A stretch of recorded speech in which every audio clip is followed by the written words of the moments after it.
G'day everyone, welcome to another episode of the Bamboo History Podcast.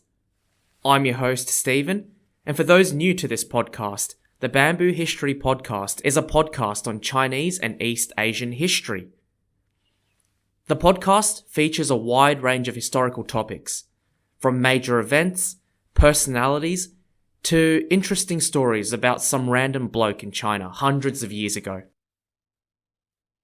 If you like this type of content, what are you waiting for? Subscribe to this podcast right now to keep up to date with the latest episodes.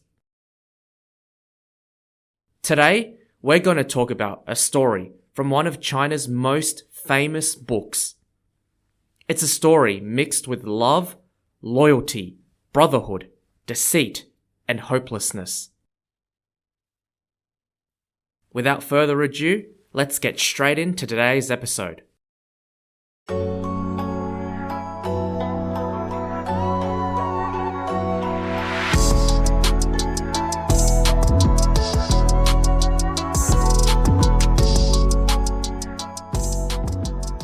A commonly used Chinese phrase is 逼上梁山, or translated into English as being forced to go onto Liangshan. The phrase is used to describe a situation where someone is backed into a corner and forced to do something that they otherwise wouldn't have done. This story I'm going to talk about today is where this phrase 逼上梁山 comes from. This story is extracted from the famous book Shui Hu Zhuan, spelt Shui Hu Zhuan, or known in English as Water Margin. If you tuned into episode 20 of this podcast, you will know that this is dubbed as one of ancient China's 4 great classical novels. Shui Hu Zhuan's plot focuses on a group of outlaws who rebel against the government in the early 12th century, and do so from their headquarters located at Liangshan, Liangshan spelt Liangshan, which is in the modern-day Shandong province in China. Liangshan is a mountain, and in English it would be translated as Liang Mountain, or Mount Liang, however you want to call it. One of these outlaws is a man named Lin Chong, spelt Linchong, whose nickname is 豹子头, or Panther Head in English. Our story today will focus on this Panther Head character, Lin Chong, and how he ends up becoming one of the outlaws in Liangshan.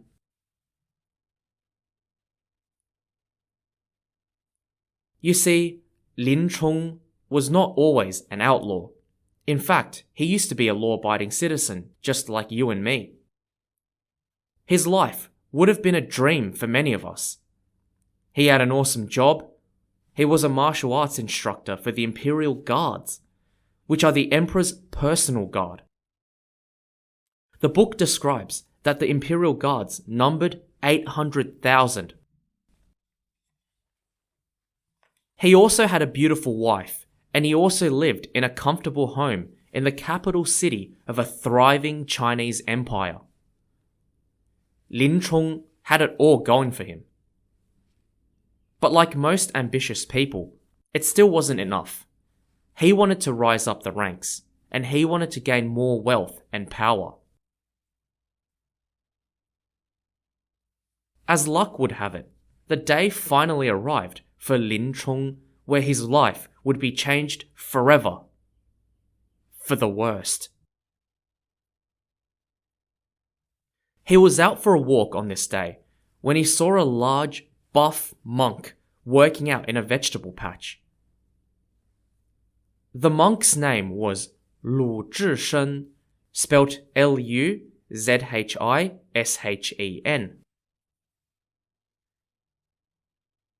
Impressed with the monk's power, Lin Chong approaches Lu Zhishen and asks to spar with him. Lu Zhishen agrees and they spar. Both of them are impressed with one another. Lin Chong is impressed with Lu Zhishen's strength, and Lu Zhishen is impressed with Lin Chong's skill. I mean, he is a martial arts instructor. After they spar, they befriend each other and become sworn brothers after one meeting. Talk about having a strong bond. But as they're having fun and stuff, Lin Chong's missus, her day isn't going as well. You see, Lin Chong's wife and her maid are visiting a temple where she is spotted by a man named Gao Yanei, spelt Gaoyanei. Gao Yanei was a good-for-nothing playboy who wasted his life away on alcohol, drugs, gambling, women, you know the type. But he didn't care, because his adoptive father was the Grand Marshal Gao Qiu, spelt Gaoqiu. The Grand Marshal was the second highest rank in the government, right below the emperor. So yeah, Gao Yanei could get away with his lifestyle because he had a good father. When Gao Yanei saw Lady Lin, a feeling of lust swept over him, and he approached and tried to have a crack at her. When I say having a crack, I mean, pick up, seduce, and try to do the with her. Lady Lin resisted his advances, and a scuffle between Gao Yanei and the lady started. Oh yeah, come home, just come home with me. Oh, you're so beautiful. Just come home with me. No, I've got a husband, I'm married. You can't take me away. Don't do this to me. Her maid races away and informs Lin Chong, who then heads to the temple, where he stops Gao Yanei from harassing his wife. But before he's about to give him a beating, he realizes that he's Gao Qiu's son, and stops, because he knows that he shouldn't piss off the Grand Marshal. Gao Yanei then runs away, and it's all over. Well, not exactly.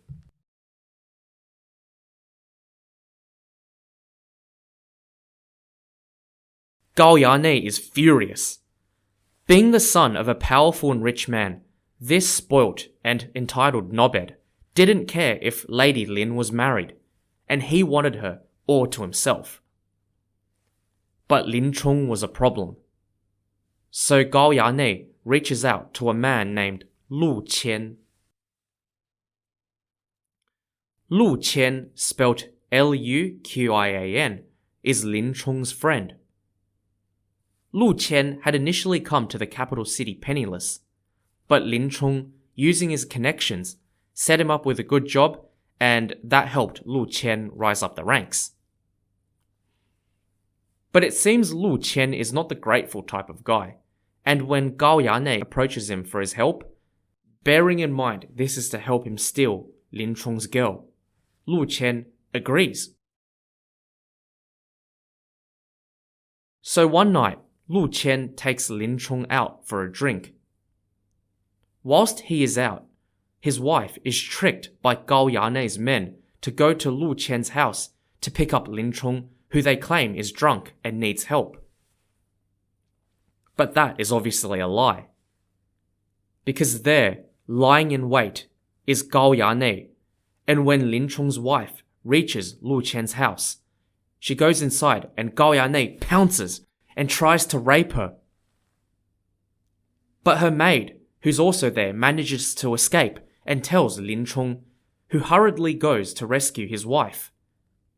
When Gao Yanei hears that he is coming, he flees. Gao Yanei is furious that Lin Chong's messed up his operation again. Out of ideas, Gao Yanei does what any boy like him does best. He goes to his daddy.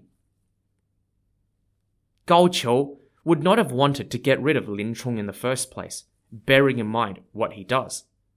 But for his son's sake, he decides to help.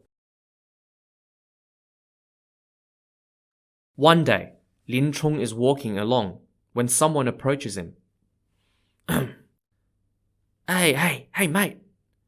Come check out this wonderful sword. Oh, yeah? The man is holding a sword, and when Lin Chong checks it out, he is in awe. Wow, yeah, you're right. This sword looks really good. Yeah, that's right, mate. This is one of the finest swords you'll ever see. You want to buy it? Lin Chong buys the sword and walks home a happy man. He is even happier when he then receives a message. Gao Qiu heard that he had recently acquired a rare sword and has requested Lin Chong to bring it to him to have a look. Lin Chong was ecstatic. Gao Qiu, the man himself, the Grand Marshal of all people, had reached out to him and invited him over. In modern times, it would be if like some celebrity or top dog, CEO of SpaceX or something, reached out wanting to connect with you. Lin Chong did not even hesitate.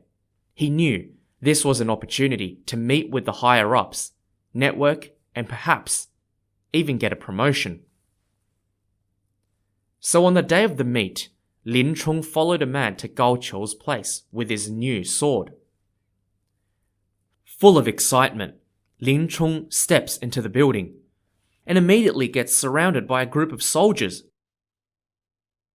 Then, out steps Gao Qiu, who yells, "You, Lin Chong, how dare you try and kill me?" Lin Chong's surprised. What? You told me to come here with my sword. I never tried to kill you. Exactly. You brought a sword into White Tiger Hall. If you weren't trying to kill me, then what were you trying to do? Lin Chong's heart sank. Oh shit. This is White Tiger Hall? So a bit of background.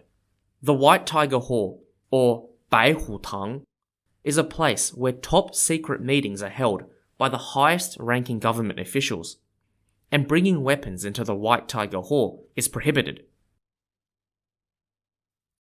Lin Chong realized that he had just walked himself into a trap, and he is arrested by Gao Qiu's men. Gao Qiu knew he had Lin Chong by the scruff of the neck and was prepared to have him executed. I can imagine him just going like, yeah, excellent. But the magistrate knew that Lin Chong had walked into White Tiger Hall by accident, and instead sentenced him to exile in Cangzhou, spelled Cangzhou, which is a city near the border. Lin avoids death, but the story is far from over. Gao Qiu is still keen on getting rid of him, and he bribes the two guards that will accompany Lin Chong to Cangzhou and tells him to kill him along the way. The two guards know that Lin Chong can be dangerous because, he's a martial arts instructor and he's really good at combat. So they purposely wear him down during the journey to make it easier to kill him, by beating him up along the way, making him wear uncomfortable shoes, just not making Lin Chong's life easy. And where were the guards going to kill him? Well, the guards take Lin Chong into Ye Zhu Lin, or the Wild Boar Forest. The Wild Boar Forest, Ye Zhu Lin, is a remote forest known to be a place responsible for the disappearance and deaths of many heroes. When Lin Chong and the two guards are deep in the forest, away from other signs of human life, the two guards pounce on him. Oh shit! Wait, what are you guys doing? What? Well, we're here to kill you, Lin Chong. But, I didn't do anything to you guys. Why are you doing this to me? Well, someone's ordered us to, and we've got no choice really. So we'll make sure next year at your death anniversary, we're gonna say some prayers for you. No, no, no, don't do this. Prepare to die. Lin Chong tries to plead with them to spare him, but they're not listening, and they're ready to launch their finishing blow. But then, out of nowhere, someone flies in and knocks the guards out. You're gonna die, Lin Chong. Yeah, boy, who was that? Oh, shit. Yeah, who could that be? It was none other than his sworn brother, the irresistible and righteous Lu Zhishen. Lu Zhishen is ready to finish off the guards, but Lin Chong stops him, telling him that the two guards are just following orders, and the guards are spared. Lu Zhishen, however, is still suspicious of the guards, and so he accompanies Lin Chong the rest of the way, and only leaves when Lin Chong arrives safely at the prison in Cangzhou. Lu Zhishen, just for a bit of context, is one of the most righteous people in the Shui Hu Zhuan book, and it's not hard to see why. He went out of his way to make sure that his friend was safe. Gao Qiu is fuming when he realized that Lin Chong did not die on the way to Cangzhou. So this time, he sends Lu Qian and an enforcer named Fu An, spelled Fuan, to get the job done. Lu Qian and Fu An pay the prison warden and another jailer to kill Lin Chong. But the problem obviously is they know that Lin Chong is really strong and good at combat, so they need to come up with a better plan. The following day, Lin Chong gets good news. He's informed that rather than staying in the hellish confines of a jail cell, he would be sent to oversee a fodder depot outside the city. The fodder depot stored all the fodder used as food for the horses in the cavalry, because Cangzhou was a border city with a strong military presence. That meant if the fodder depot was destroyed, the cavalry would absolutely be useless, as the horses would have no food. So, overseeing this depot was a huge task. But Lin Chong was excited. To him, this was a great job because it meant he wouldn't have to stay in a jail cell, and it meant he could live out his sentence at a place far, far away from civilization, where he would be completely isolated and completely alone. I'm thinking that something is a little fishy here. So anyway, it's now winter, and snow has started to fall heavily everywhere. Lin Chong is happily overseeing the fodder depot, but is suffering from the freezing cold weather. Brrr. He decides to leave his place and head to a nearby tavern to warm himself up and fill his belly with food and drink. After spending some time there, he returns back to the depot, only to find that the heavy snow has caused the roof of his house to cave in. Wow, he sighs, what an unlucky day I'm having, and gathers his belongings from inside the hut before taking refuge at a nearby temple to wait out the snow, where he soon falls asleep. However, he's awoken by a waft of thick smoke. Sniff, sniff. Oh, smoke. And as he checks outside, he can see from a distance that the fodder depot has been consumed by fire. Lin Chong is devastated as he knows that destroying all the fodder for the horses is equal to a death penalty. But before he can figure out what to do next, he hears voices nearby. Realizing that these might be the people responsible for the fire, he hides in the temple. He goes back inside the temple and hides. The voices get nearer until 3 men are seen approaching the temple. Then they stop right outside the temple and begin talking, whilst Lin Chong is eavesdropping from inside. He recognizes one of those voices immediately. It's his friend, Lu Qian. The three of them are talking excitedly. What a brilliant plan! Lin Chong is a dead man for sure. Yeah, exactly. And no one will ever know because he is all alone out here. Yeah, even if he doesn't die in the fire, they'll blame him anyway for burning all that fodder, and he'll be sentenced to death anyway. Lin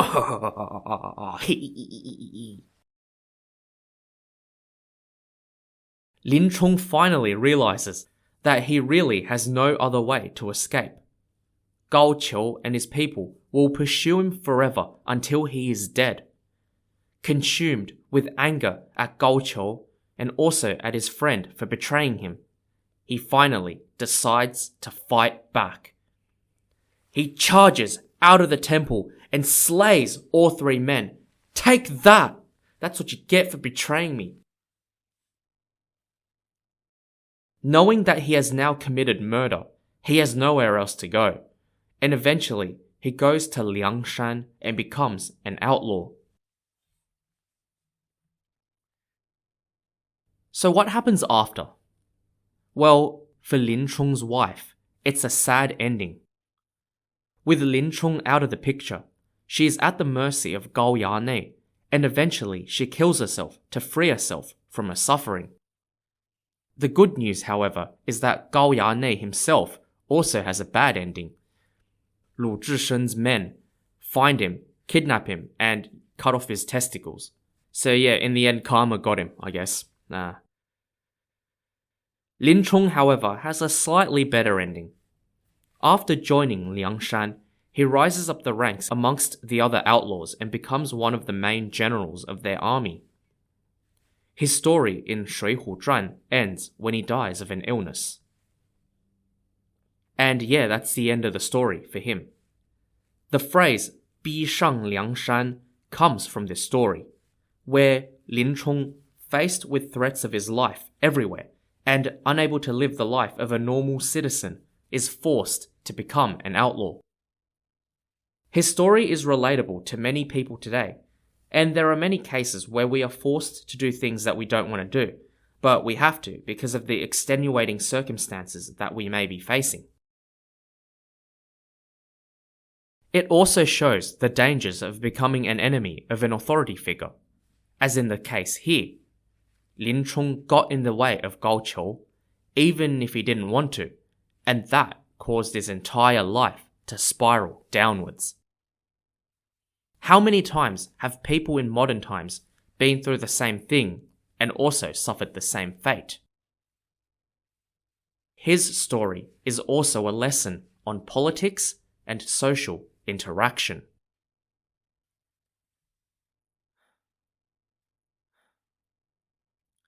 So yeah, that's it.